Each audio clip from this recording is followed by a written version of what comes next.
Welcome to the Grad School Femtoring Podcast, the place for first-gen students of color to prepare for grad school. This is Doctora Yvette Martinez-Fu, and I will be serving as your femtor, providing you with tips and tricks and everything else you need to know to get into and successfully navigate grad school. For over 10 years, I've been helping first-gen students of color get into top grad programs in their field, and I'm really excited to support you on your academic journey too. Hola, hola, everyone. Welcome back to the Grad School Femtoring Podcast. This is your host, Doctora Yvette.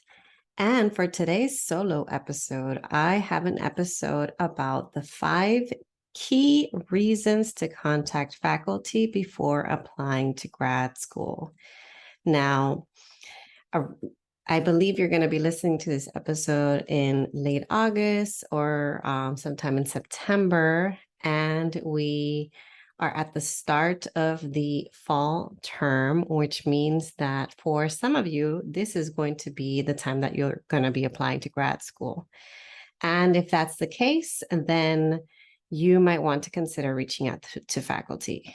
Why am I saying this? I'm saying this because this is also what I'm saying to my current clients. I have been working with a few folks who are working on the grad school application process. And one of the steps in the coaching process is to get them to reach out to prospective faculty so that they can get more information on the program and so that they can find out all of the things that I'm going to share today. So hopefully what I share will encourage you, motivate you to reach out to professors, to get more info, and to help to solidify, to validate your reasons for applying to the programs that you're choosing to apply to this coming year. All right. So the first reason that you should consider reaching out to faculty before applying to grad school is to find out if they're even accepting students this year. That's right. You cannot work under the assumption that someone who you find on a faculty profile for a program that you're interested in is still there, is still accepting students, and is going to want to work with you. You never really know if a website is updated. You don't know what's going on behind the scenes. For all you know, they might not be accepting students this year. Maybe they're doing something different where they're only accepting students of a particular subfield this year, and they will accept students in a different subfield next year. What if you're in that different subfield? You won't know to wait until next year to apply unless you reach out to them. Sometimes departments are facing budget cuts, and if they're facing budget cuts, they might be accepting less students this year. Maybe the opposite is happening. Maybe last year they didn't accept students, they accepted fewer students, and this year they have more room for new applicants and for new admits.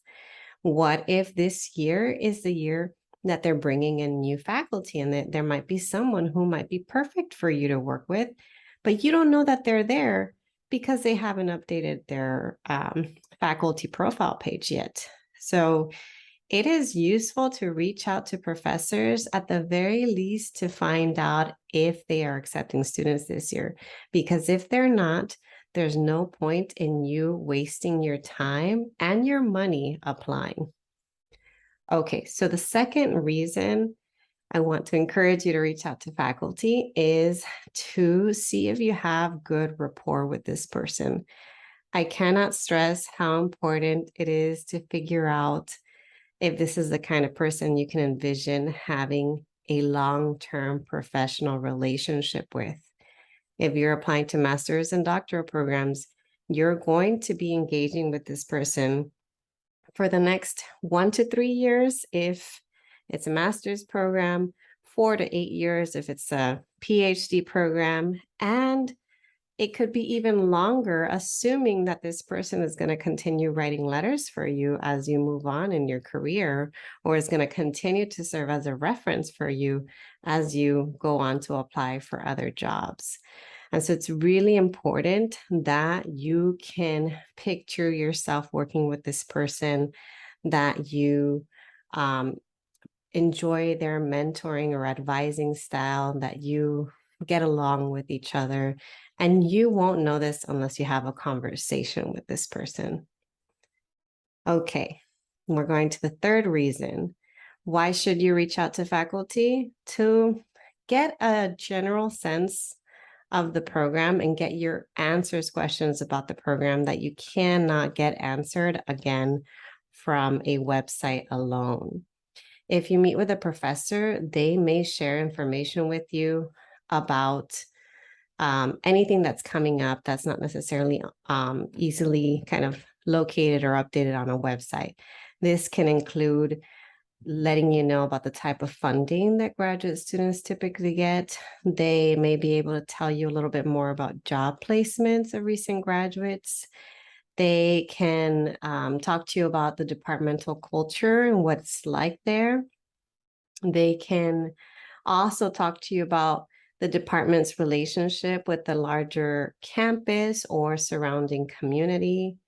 And you can also ask them about where they see themselves going in the future, where they see their work going in the future, what they see for the future of that program and that department, because the future of that program and that department will also be reflective of you and the experience that you're going to have there. So if you have any questions about the program as a whole, you can reach out to them and ask them these questions too.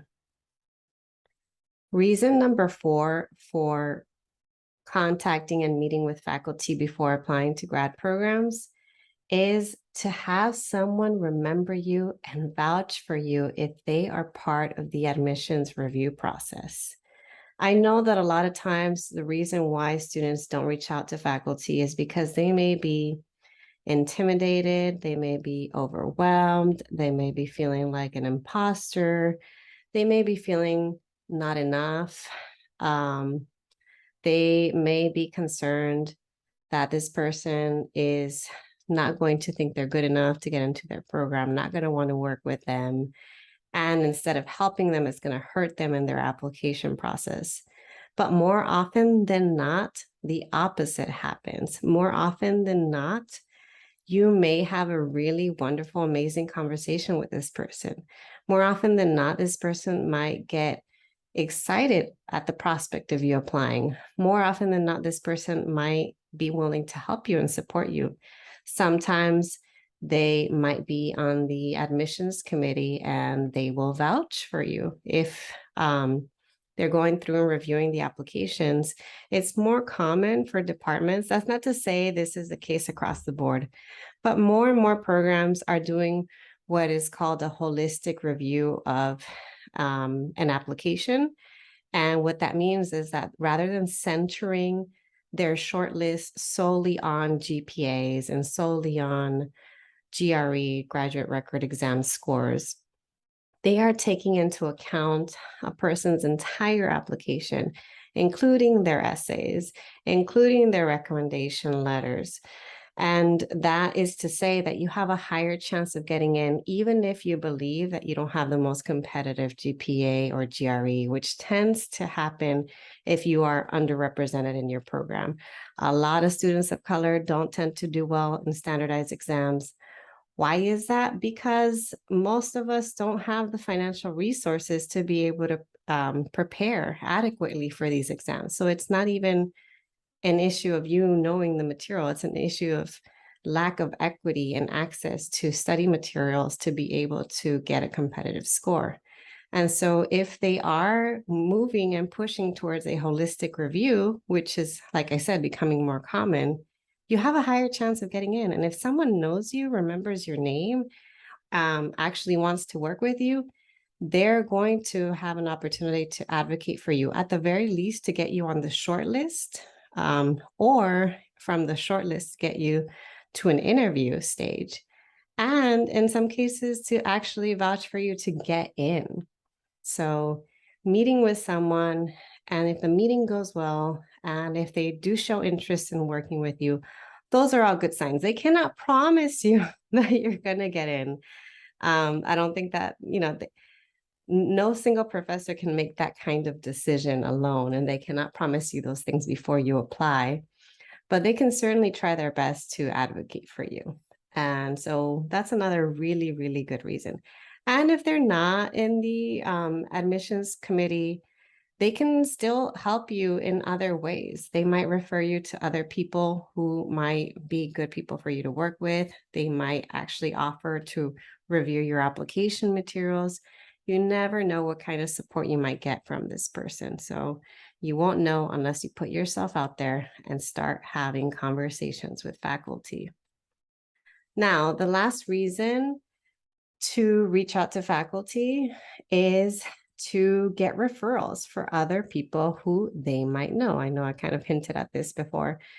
And why do I say this? Because what if everything goes wrong in that meeting and you just don't have really good rapport and it feels awkward, it feels uncomfortable, if this just doesn't feel like the right person for you? Well, that is okay, because this is an interview process for you to interview them as well. So if it's better to find out now that they're not the right person for you, then again, like I said earlier, then waste your time and money applying to work with someone who you're not ultimately going to want to work with. And you can still gain something from that meeting. One, you find out this is definitely not a place I want to apply for, or maybe it is the place, but not with that person. And two, you can always ask them if they know of anybody who's doing work that you might be interested in, who's doing work that overlaps with your interests. If they refer you to someone else, then you have a name to use. You can reach out to that next person, send them an email and say, Professor so-and-so recommended I reach out to you, or Professor so-and-so mentioned your name as someone I might be able to work with. Are you available for a meeting? Referrals are really great because they also will let you know about opportunities and programs that you might not have previously considered. So that's it. Those are the 5 reasons I really want to encourage you to reach out to faculty. If you're still feeling a little bit nervous and intimidated about the process, I also encourage you to listen to a couple of other episodes. I have an episode all about the process of how to actually contact and meet with prospective faculty, and it includes some suggested language for emailing them, and it includes some questions you might want to ask them during your meeting, so some of that prep work. That's episode 35, Contacting and Meeting with Prospective Faculty. And if you're still a little bit uneasy, you're still wondering, I wonder what these professors are thinking about me. How do I make a good impression? What's going on behind the scenes? You can listen to episode 78, What Faculty Think and Say About Grad Students, with Dr. Esther Trujillo. All right. That's it for today, everyone. I hope that you found this episode helpful. And if you do reach out to faculty, keep me posted. I'm always curious to hear how things work out for my listeners, okay? I'll talk to you all later.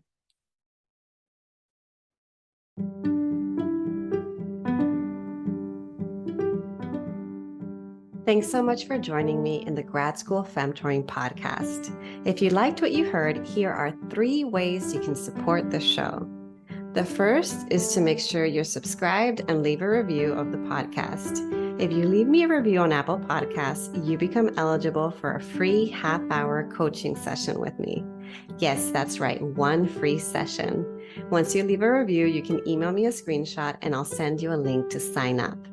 The second way to show your love is to get yourself a copy of my free 15-page Grad School Femtoring kit, which includes resources on research, organization, grad school, and career prep. Go to gradschoolfemtoring.com/kit to get it today. The third and last way to support my show is to follow me on social media. I am on Instagram, LinkedIn, Facebook, Twitter, and occasionally TikTok with the handle @GradSchoolFemtoring. Thanks again, and until next time.